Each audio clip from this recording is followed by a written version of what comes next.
বন্ধুরা, আজকে আমাদের রাধা বুচু পুচিকে কোলে নিয়ে কোথায় যাচ্ছে বলো তো? আমাদের রাধা আজকে যাচ্ছে আমাদের মিষ্টির হবু শ্বশুর বাড়িতে। জামাই ষষ্ঠীর উপলক্ষে আমাদের হবু জামাই পলাশকে নিমন্ত্রণ করতে যাচ্ছে। মাম্মা, আর কতক্ষণ গো? পলাশ কাকুর বাড়ি যেতে আর কতক্ষণ লাগবে? সেই কখন থেকে তো হেঁটেই যাচ্ছ। এই তো বাবা, হাঁপিয়ে গেছি, হয়ে গেছে। চলো চলো, এই তো চলে এসেছি আমরা। বন্ধুরা, এটাই হচ্ছে আমাদের গরিব পলাশের বাড়ি। তোমরা তো আগেই জেনেছো পলাশ ভীষণ গরিব। ছোট্ট বয়সে পলাশের বাবা মারা যায়, আর সে তার মায়ের সাথে এই ছোট্ট কুঠিরে বাস করে। খোকা, খোকা রে, আমার না হাঁপানির সমস্যাটা ভীষণ বেড়েছে রে খোকা। এত হাঁপিয়ে যাচ্ছি, কটা বাসন মাজতে গিয়ে এত হাঁপানি শুরু হয়েছে। এত হাঁপিয়ে গেলে তোর বিয়ের সমস্ত কাজকর্ম কি করে করবো রে খোকা? আমি তো সেই চিন্তাই করি। আরে মা, তুমি এত ভেবো না মা, সেই সব কাজ ঠিক হয়ে যাবে। আর আমি আজই তোমার জন্য হাঁপানির ওষুধটা নিয়ে আসবো। হাঁপানির ওষুধটা তো প্রায় শেষ হয়ে গেছে। এই তো আমরা চলে এসেছি পলাশ কাকুর বাড়িতে। কিন্তু রাধা আন্টি, পলাশ কাকুর কি বাড়িতে আছে নাকি?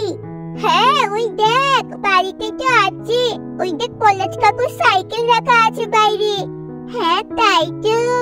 বন্ধুরা, এইদিকে তো আমাদের পলাশ জানেও না যে আজকে রাধা আর বুচু পুচি আসছে জামাই ষষ্ঠীর নিমন্ত্রণ করতে। কই পলাশ, আমাদের হবু জামাই ঘরে আছে নাকি? আরে রাধা বৌদি, তুমি? হাই বুচু পুচি, তোরা আসো আসো আসো, ভেতরে আসো। হ্যাঁ বসো এখানে।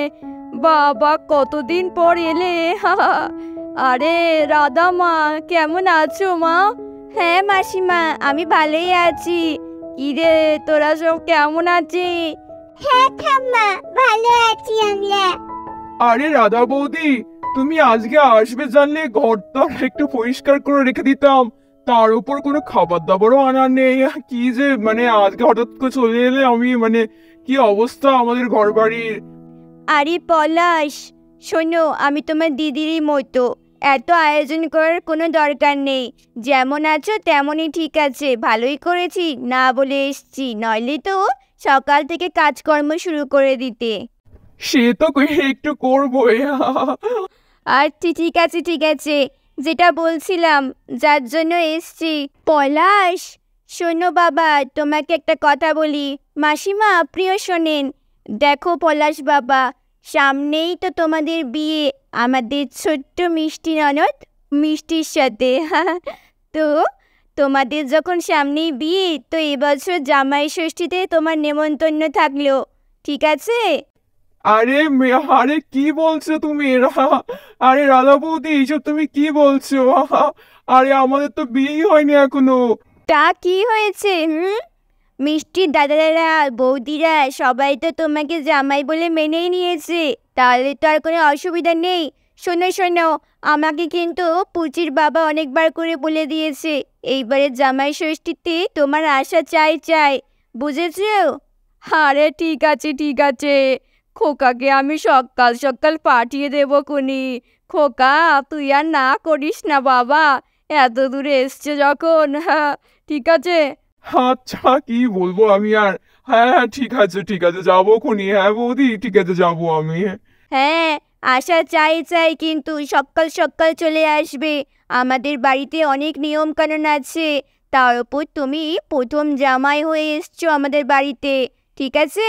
হ্যাঁ বৌদি, ঠিক আছে ঠিক আছে। হ্যাঁ ঠিক আছে বৌদি, তোমরা একটু বসো, আমি একটু এই মিষ্টি মিষ্টি আয়োজন করি আর কি। আরে কিচ্ছু করতে হবে না। আরে না না বৌদি, কি বলছো?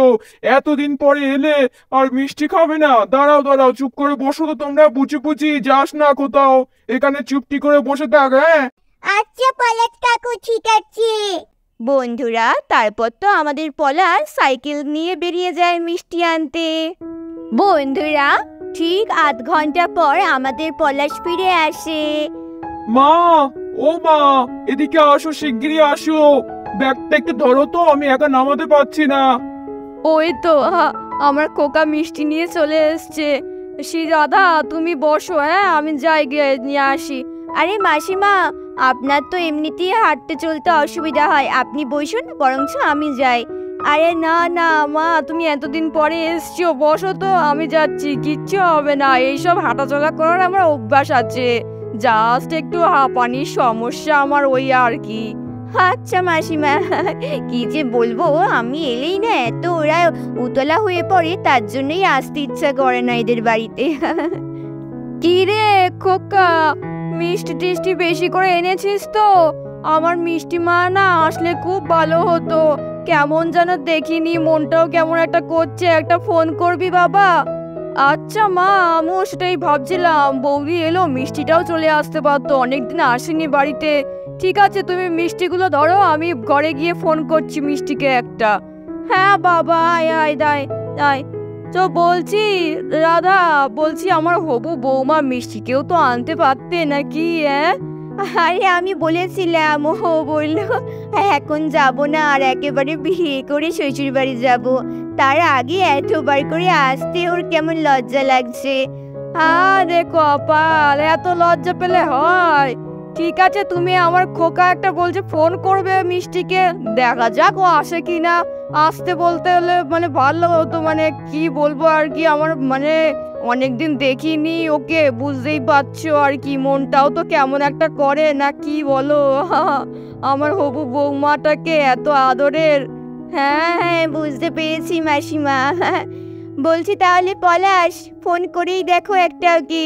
হ্যাঁ হ্যাঁ বৌদি, আমি ফোন করছি মিষ্টিকে। আরে, মিষ্টির ফোনটা বিজি বলছে, কি অবস্থা? মিষ্টি কি কারোর সাথে কথা বলছে নাকি? এখন আবার কার সাথে কথা বলছে? এই তো হয়েছে। হ্যালো মিষ্টি, আমি পলাশ বলছি। হ্যাঁ পলাশ, বলো। হ্যাঁ মিষ্টি বলছি, আরে পলাশ, বলছি আমার বৌদি যায়নি তোমাদের বাড়িতে? হ্যাঁ হ্যাঁ মিষ্টি, সেটাই তো তোমাকে বলতে যাচ্ছি। হ্যাঁ, বৌদি এসছে, তা তুমিও চলে আসো না একটু, অনেকদিন আসো না আমাদের বাড়িতে। আরে না না পলাশ, কতবার গেছি বলো তো আগে তোমাদের বাড়িতে, সামনেই বিয়ে, তাই এখন আর যেতে ইচ্ছে করছে না। আরে এরকম করো না তো, জামাই ষষ্ঠীর নিমন্ত্রণ করলো তোমার বৌদি আজকে, আর আর তুমি এখন আসতে চাইছো না আমাদের বাড়িতে? আসো তো, চলে আসো শিগগিরই, এত লজ্জা পেলে হয় না। আচ্ছা ঠিক আছে ঠিক আছে, আমি আসছি। ইয়েস বৌদি, চলে আসছে মিষ্টি। দেখেছো মিষ্টিটার কাণ্ড, আমি কত করে বললাম মিষ্টি চল চল, দেখবি তুই শাশুড়ি মাও বলবে মিষ্টি এলো না এলো না, আর যেই তুমি এখন ফোন করে বললে এখন আসছে। তোমার কথা মিষ্টি একদমই ফেলতে পারে না, তাই তুমি ফোনটা করে ভালো করেছো। আমি ফোন করলে তো সেই একই বলতো, যাবই না যাবই না। আরে মানে আমার যে এত কেমন লাগছে। হ্যাঁ বন্ধুরা, কিছুক্ষণ পর আমাদের মিষ্টিও তো সেজে গুজে চলে আসে শ্বশুর বাড়িতে, সরি হবু শ্বশুর বাড়িতে। আয় আয় মিষ্টি পিচি, তুমি চলে এসেছো? আমরা তো তোমাকে কত মিট করছিলাম। এই বুঝি বুঝি, তোরা চুপ করতো, সারাক্ষণ শুধু বক বক করিস। হ্যাঁ রে, ঠিকই তো বলেছে ওরা, আমরা সত্যি তোমাকে অনেক মিস করছিলাম মিষ্টি মা, তোমাকে কত দিন পর দেখলাম। আচ্ছা তোমরা বসো, হ্যাঁ আমি যাই, তোমাদের জন্য একটু মিষ্টি জল মিষ্টির ব্যবস্থা করি, ঠিক আছে? আরে মা, এইসবের কোনো দরকার নেই কাকিমা। আরে আমাকে আর কাকিমা বলো না, আমাকে তুমি মা বলেও ডেকো মিষ্টি মা। আচ্ছা ঠিক আছে। বন্ধুরা, তারপর তো মিষ্টির হবু শাশুড়ি মা তাদের জন্য জল মিষ্টির ব্যবস্থা করে। মা বলছি, দেখো এই আমটা কেটে দাও। হ্যাঁ, ওদেরকে একটু দেখো আমটা আস্তে আস্তে কাটতে পারো কিনা। হ্যাঁ বাবা, না রে বাবা, আমি মনে হচ্ছে আমটা কাটতে পারবো না, তুই একটু কেটে দে, ছুরিটা দিয়ে একটু কেটে দে। আচ্ছা মা, কেটে দিচ্ছি। বন্ধুরা, তারপর তো আমাদের পলাশ আমটাকে সুন্দর করে কাটতে থাকে। পলাশ বাবা, এতদিন পর ওরা আমাদের বাড়িতে এলো, একটা করে কালাকাত দিলে কেমন লাগে না রে বাবা? আরেকটা করে দে। আয় হায়, এত সব আয়োজন করছেন, একটা করেই তো মিষ্টি দিতে পারতেন, আবার দুটো করে। পলাশ বাবা, এত কেন এনেছো বলো তো? আরে রাধা বৌদি, তুমি না সত্যি, আমি বেশি করে আনবো না। কতদিন পর তুমি এলে বলো তো, তার উপর সীতা বৌদিরাও আসলো না, দাদা আসলো না, ওদের জন্য তো মিষ্টি টিষ্টি পাঠিয়ে দিতে হবে নাকি? সত্যি পলাশ, তোমার মতো জামাই পেয়ে আমাদের জীবন ধন্য।